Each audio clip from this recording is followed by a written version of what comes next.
Les opposants à l'islam Ahmadiyya ont cherché à mettre fin à la Jamaat. Ils ont juré d'être la cause de sa destruction et de sa disparition. Pourtant, leur vision était basée sur un concept contraire au plan divin de Dieu le Tout-Puissant, qui avait déclaré dans le glorieux Coran: كتب الله لأغلبن أنا ورسلي إن الله قوي عزيز.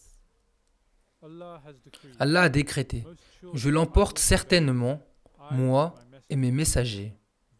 En vérité, Allah est puissant.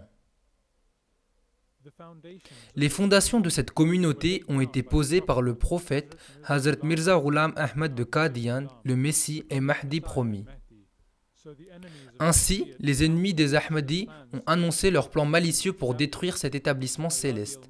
Allah le Tout-Puissant avait révélé au Messie promis bien avant que je transmettrais ton message jusqu'aux extrémités de la terre. Donc, Dieu a contrecarré les plans des méchants et transformé le succès apparent de l'ennemi de forcer la communauté à migrer du Pakistan en une étape importante dans l'histoire de cette Jamaat, ouvrant d'innombrables portes de progrès et de succès, l'un d'entre eux étant la fondation épique de MTA International. Cet établissement central se présentait sous la forme d'une chaîne de télévision mondiale, par laquelle la Jamaat était désormais capable d'atteindre le cœur de tous, dépassant toutes les frontières de la nation et du temps, accomplissant les paroles de Dieu.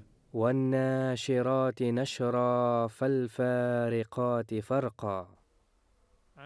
Et par les forces qui répandent la vérité, une bonne diffusion, et puis ils distinguent pleinement le bien du mal. MTA International a été initié pour répandre les vrais enseignements de Dieu à travers la religion primitive de l'islam.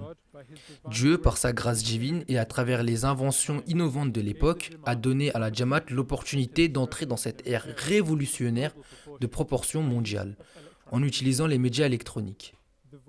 La voix du calife, qui était autrefois limitée à quelques-uns, résonne maintenant dans les oreilles et les cœurs des gens de partout, illuminant tous les coins de la terre avec la lumière brillante des conseils de Dieu. Commençant à des débuts modestes, la transmission de MTA a commencé à seulement quelques heures par semaine. L'augmentation progressive des bénédictions divines continue de briller sur cette communauté jusqu'à ce qu'aujourd'hui, la voix du calife soit entendue 24 heures sur 24 et dans le monde entier. S'étendant sur 3 chaînes, MTA International diffuse aujourd'hui le message du calife via la télévision et également sur Internet.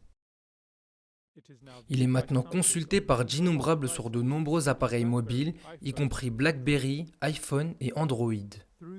Grâce à ces moyens, les paroles et les conseils du calife peuvent être à la fois vus et entendus, ces paroles ressenties et mises en pratique partout dans le monde lors de voyages, à l'école, au collège, à l'université ou au travail. La voix du calife a aujourd'hui la couverture mondiale fournie par 10 satellites, qui accomplissent la prophétie du Messie promis, reçue en février 1886, selon laquelle je transmettrai ton message jusqu'aux extrémités de la terre. Aujourd'hui, il existe de nombreuses chaînes, certaines prétendant être au nom et pour le bien de l'islam, mais la réalité est qu'elles sont tout simplement incapables de transmettre les véritables enseignements de l'islam, car cela ne peut passer que par l'acceptation du Messie de l'époque, Hazrat Mirza Ghulam Ahmad de Qadian. La khilafat de l'Ahmadiyya s'adresse désormais au monde dans son intégralité et sa voix atteint désormais tous les coins de la terre, que ce soit en Asie ou en Amérique, en Europe ou en Afrique. La voix du calife est entendue de tous car il s'adresse à l'humanité à travers MTA International, une plateforme mondiale pour la propagation de l'Ahmadiyyat, le véritable islam.